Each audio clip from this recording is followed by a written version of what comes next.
اور سکھر میں ذخیرہ اندوزوں کے خلاف بڑا کریک ڈاؤن کر لیا گیا ہے۔ مشترکہ کارروائی میں 25,000 بوریاں گندم برآمد کر لی گئی۔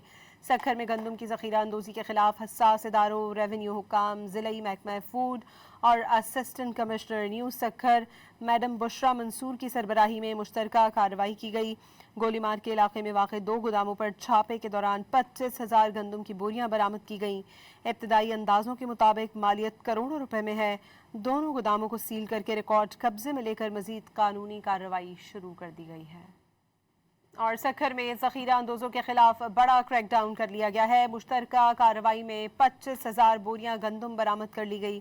سکھر میں گندم کی ذخیرہ اندوزی کے خلاف حساس اداروں، ریونیو حکام، ضلعی محکمہ فوڈ اور assistant commissioner new Sukkur madam Bushra Mansoor کی سربراہی میں مشترکہ کارروائی کی گئی۔